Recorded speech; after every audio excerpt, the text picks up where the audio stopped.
Divine Valley, and we have our prominent guest, Mr. Chamanlal Gadu, today in our YouTube channel. Namaskar, Mara. Welcome. Namaskar. And today we are discussing about Vaga temple, which is something which I was Wangath temple. Wangath temple, which as a Kashmiri I have never heard about it, so it seems to be something.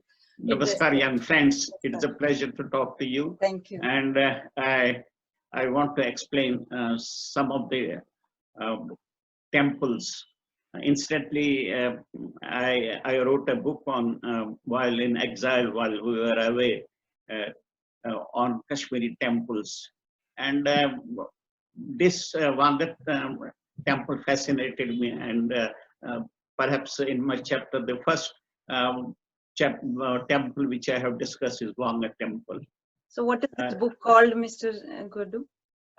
Pardon? What is this book called? What have you named the book is Kashmir Hindu Shrines. Kashmir Shrines. So Wangath is a place. It is about 50 kilometers from Srinagar, and it is on way to Gangbal. You must have heard about the Gangbal Lake. We have now yatras also. It was stopped. For a long time now, our people have started going to Gangbal again. It is on way to the this. Sorry, where is it? On way to where? Gangbal. On Gangbal Lake. Gangbal Lake. Yes. Okay. So this Wangath was a complex of temples built by different Hindu kings of Kashmir.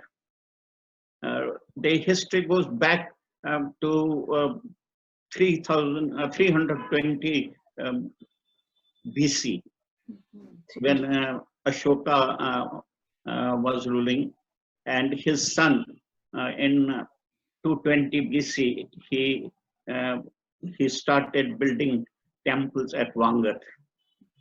There is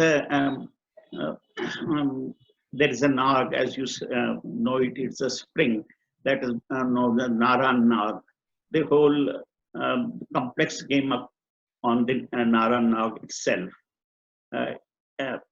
There were three sets of temples, and rather the first was on the left, the other was on the right, and in between there was the Muth. Muth means where our holy people,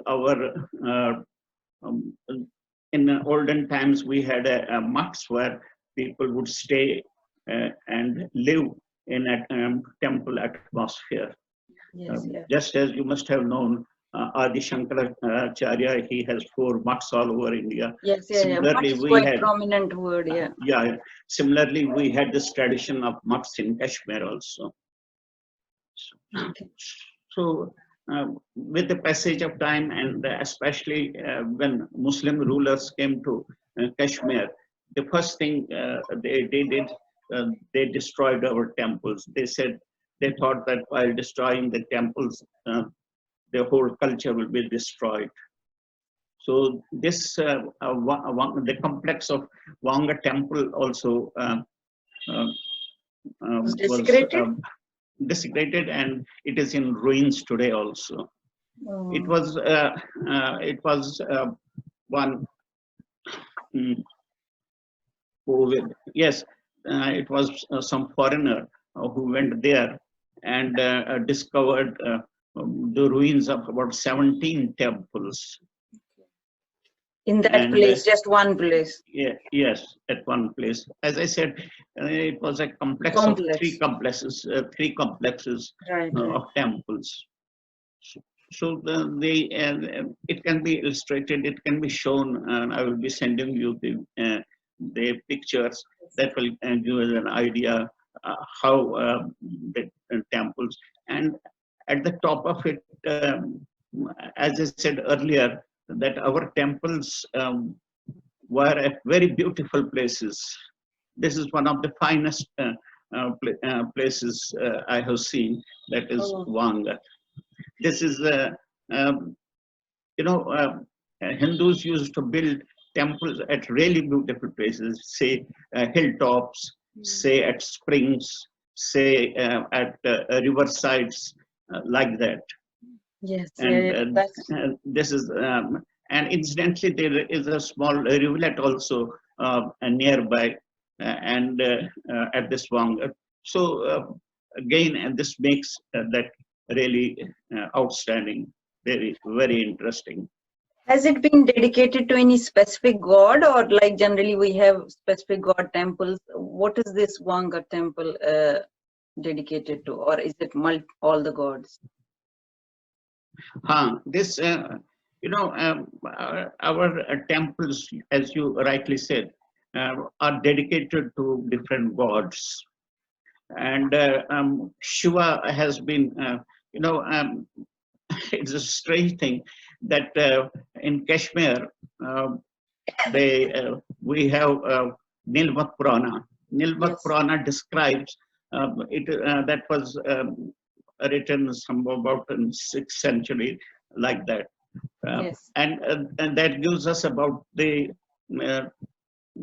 descriptions of the temples and tirthas of those beliefs. And Nilmat Purana writes more about Vishnu rather than the Shiva. Oh, is because in Kashmir those days Vaishnavism was there, and it was after the Buddhist came, and then the Shivaism started in Kashmir, and then you are saying first it was it was Vaishnavism. Then a sect came, Harihara. Hari means the Lord Vishnu himself, and Hara means the Shiva. That sect came up in Kashmir. That's known as Harihara. And then we had ultimately some great scholars. They started propagating Shaivism in Kashmir, and we are proud that Kashmir Shaivism is part of our Sanskriti. So was this temple, Uncle? I'm coming to that. I'm coming to that. This temple complex is mainly about Rudra Shiva, the Shiva's face of Rudra. Yes. And different temples were made there, and people at those days, they were more inclined to worship the fierce face of Shiva, that is Rudra face. Perhaps they were scared of, and they were, and even today we worship Shiva as Rudra. There is nothing new about it. So in that temple, it was Shiva worshipped as Rudra. Worshipped, basically. And then there was temple where sub-matrikas. We have it is only in Hinduism that we worship Mother Goddess. We call Mother Goddess as Shakti. Even Shiva is Shav without Shakti.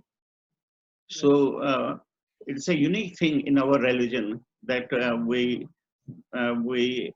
really pray and seek blessings from Mother Goddess. Okay. And there was a complex, in this complex also there were temples which were mainly for the goddess. And there were some temples of Bhairvas also, because Shiva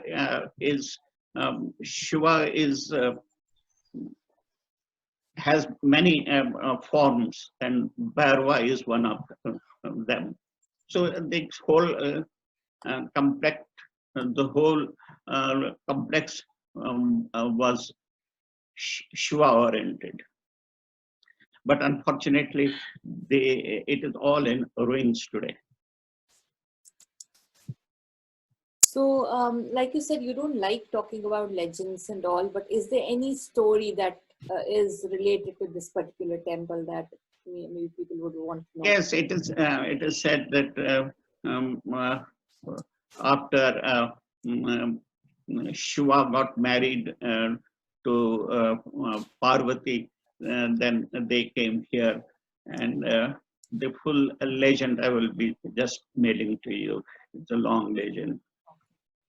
But can you just give a brief idea about this? I mean, it's about their marriage, and after that they came to this place, is it?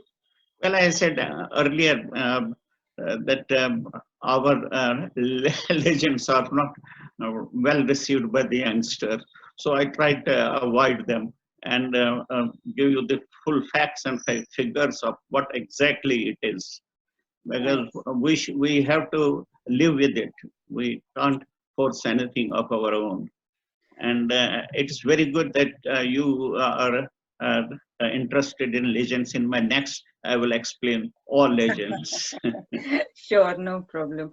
So we can keep it. So in terms of what kind of temple was it? Was it made of, I said it's stone temple. Stone, like No, it was a stone and temple.